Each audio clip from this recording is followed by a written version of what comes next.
Phone calls are considered to be chit-chatty and harmless, but sometimes these means of communication over long distances turn into sinister weapons used by vicious perpetrators. The cases we are going to be talking about today deals with mysterious and unsolved calls that will compel you to scratch your head with confusion.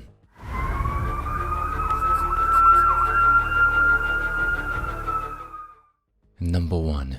The disappearance of Balraj Ratu. The case of Balraj Singh Ratu is a bizarre one that deserves to be mentioned in this list. Balraj Singh Ratu was a 19-year-old boy who went missing in November 1995, 6 weeks before his 20th birthday. What makes this case so bizarre and bone-chilling is the fact that very little information is available on what happened because Balraj's body was never found. What is even more twisted is the fact that the disappearance was followed by a series of mysterious calls that will send chills down your spine. Let's dive deep into the case of Balraj Singh Ratu's disappearance. The last sighting of Balraj.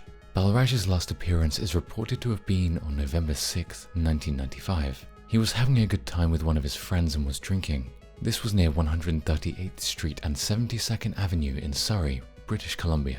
The next set of events are so out of place that they don't make any sense because just 3 days later, his car was found in an almost burned condition along with his bloody clothes, suggesting that some type of fight took place. The car was found in Chilliwack, which was an hour away from where he was last seen. His burned to a crisp car and clothes were the only things that were found, but Balraj was still missing.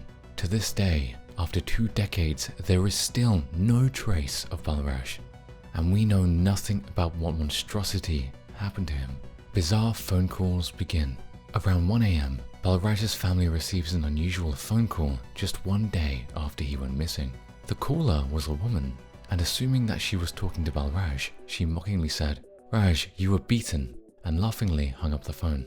This didn't end there, as a day later another phone call was received, in which the caller informed the family about Balraj being dead and hung up quickly. Both of these calls were received by Balraj's father. How police handled the case. To this day, we know so little about what happened to Balraj and who these callers were. The police were unable to identify the origin of these mysterious callers, which made it difficult to understand the situation. Apart from that, Balraj's body was never found, as the police only found his bloody clothes and a burned down car at the crime scene. According to the police, technology at the time also posed a challenge in determining who those callers were and what they did to Balraj. Number 2. Dorothy James Scott. Dorothy James Scott, born in 1948, was a single mother of a 4-year-old and lived with her aunt. Dorothy was a secretary working for jointly owned Anaheim stores that dealt with psychedelic items. This 32-year-old mother worked tirelessly for her 4-year-old son, Sean. Everything was seemingly going well. But what would happen next to Dorothy was an unimaginable horror. The abduction of Dorothy James. On May 28, 1998, around 11 p.m., Dorothy noticed that one of her co-workers, Conrad Boston, was in severe pain, and upon investigating, she found out that he had been bitten by a black widow spider. Dorothy, along with another co-worker, Pam Head, decided to drive him to the hospital so that his life could be saved. At about 11 p.m., Conrad seemed to feel better and was discharged. While Pam and Conrad stayed to fill out some paperwork for insurance, Dorothy decided to bring her car near the entrance in the meantime. But this turned out to be the worst idea because the abductor was waiting for her inside her car. Pam looked through the window and saw Dorothy's car leaving the parking lot and hitting the road. Initially, Pam and Conrad waited for her, but after 2 hours, they got suspicious as they didn't know where Dorothy went. They decided to call the authorities and inform Dorothy's family about the unfortunate incident. Investigation begins. The police began to investigate this case of abduction, and they made some shocking discoveries. The police later discovered that Dorothy had been receiving mysterious calls for several weeks from a man who would sometimes express his unconditional love for her, but would often threaten to cut her body into pieces so she could never be found. Upon further digging into this case, the police found out that Dorothy had only talked about these calls with one friend. She also told her that someone was watching every move she made. Dorothy began taking karate lessons out of fear as the man's threats became increasingly violent. The police were unable to trace who this unidentified man was because of the short duration of the calls he made. Unidentified calls continue. Even after the abduction of Dorothy, the unidentified suspect would call her mother's house, asking about her and sometimes confessing that he had murdered her. This man would call whenever her mother was alone and tell her about the strange things he had done to her. Dorothy's body is found. 4 years after her abduction, Dorothy's skeletal remains were found along Santa Ana Canyon Road in Anaheim Hill.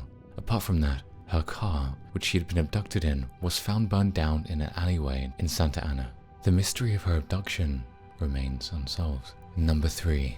Beverly Duras. Beverly Duras was a 16-year-old girl who lived in Garfield Heights, Ohio.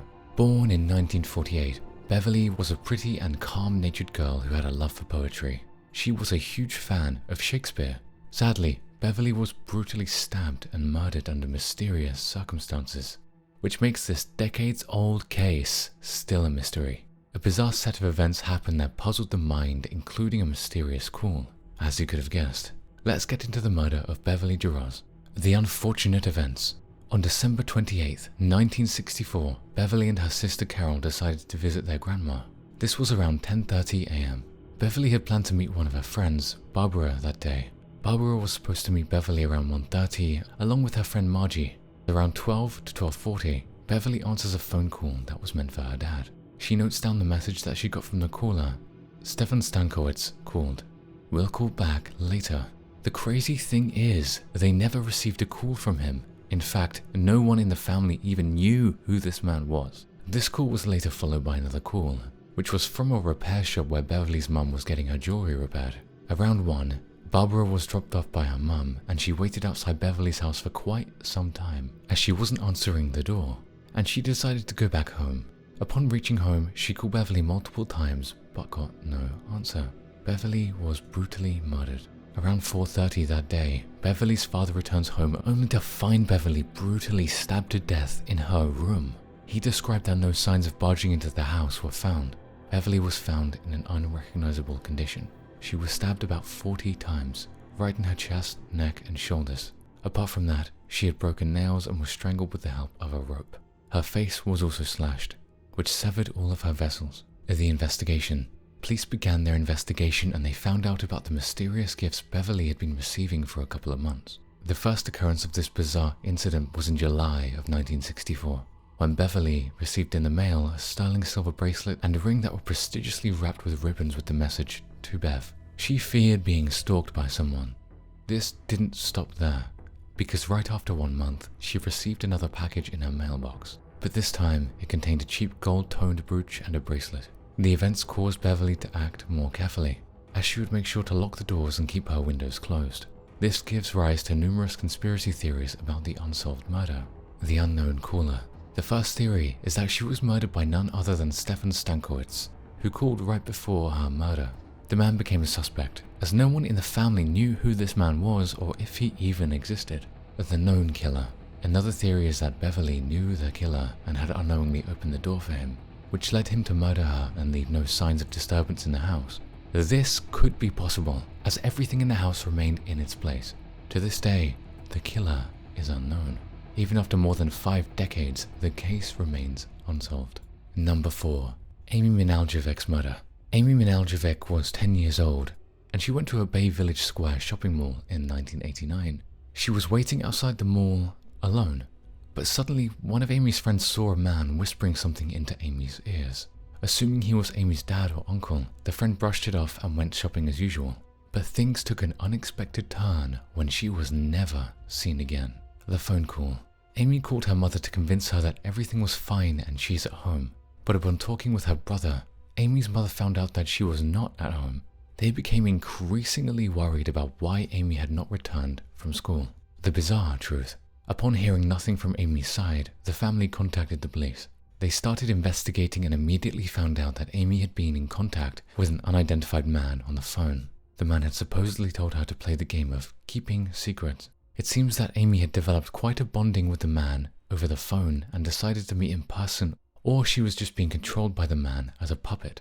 Amy was good at keeping secrets and she only told about it to a few of her friends. Her brother also took notice of the long calls Amy would take. On the day of the abduction, a police officer also came to the campus of Amy to warn children of being wary of strangers and not to follow them.